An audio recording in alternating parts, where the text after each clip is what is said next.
As you may have found out if you watched some of the other KhAnubis Explains videos, I am basically obsessed with Star Trek. That doesn't mean Playmobil Greco-Roman history isn't still happening though. Anyway, here are 10 reasons why I think Star Trek is a great franchise, other than how enjoyable it is to watch. Now, these are on how much Star Trek has influenced the real world and some of Star Trek's most amazing achievements, not Star Trek Into Darkness as Benedict Cumberbatch or something like that. There's no fangirl stuff or anything like that here. 1 Mach. Martin Luther King Jr. was a Trekkie. When Nichelle Nichols, who played Uhura, wanted to resign from Star Trek, he stepped in to convince her not, due to how much Star Trek was changing the United States. Hut. The first interracial kiss on TV took place in Star Trek. It was between Captain James T. Kirk and Commander Nyota Uhura. Well, it was not the first one, but it was the first on American television that caused any controversy. They originally made 2 clips. One was the kiss, the other one was just a hug. But at the end of the hug clip, William Shatner made some weird faces, basically forcing the producers to go with the kiss clip. Shock. The show's creator, Gene Roddenberry, was scared that Star Trek wouldn't be shown in the American Southeast because it showed Uhura, the Enterprise's linguistics officer, who was an African woman, in a position of power. Star Trek was still shown in the southeastern states of the United States. Soch. Star Trek inspired the creation of the cell phone. Nowadays, you can't go 30 minutes without having your face in your iPhone screen. Hey, put down your phone, I'm trying to teach you why Star Trek is awesome!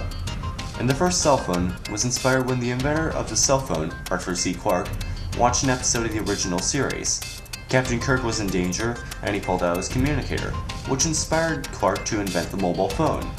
Oddly though, the first words said on the mobile phone were not "beam me up, Scotty," mainly because Captain Kirk never actually said those words.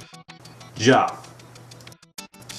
Leonard Nimoy has played Mr. Spock since the original unaired pilot in 1965, The Cage, and he played the older Spock in Star Trek Into Darkness, and the other J.J. Abrams movie. Star Trek Into Darkness was just released last year. That means that he has played Spock for around 48 years. He is really living long and prospering. Fuck. The original space shuttle was named Enterprise after the famous USS Enterprise. Los. In 1964, Gene Roddenberry introduced Star Trek to NBC as a wagon train to the stars, but he wanted it to be more than just action and adventure. He used the futuristic scenarios to reflect on current problems and how they could be solved. Which? Star Trek has its own full-fledged language, Klingons, better known as Klingon. You can even play Minecraft in Klingon.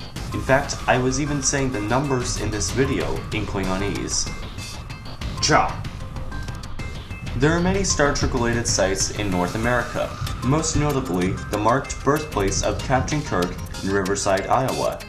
There is also a replica of the USS Enterprise in Vulcan, Alberta. Turlock, California also has a subdivision where you can take your car on Picard Lane, Crusher Avenue, and Riker Court, take it up to Warp Drive, and down to Impulse Lane. Wah! You know what? I'm just going to say it. Star Trek has basically been predicting the future since 1966.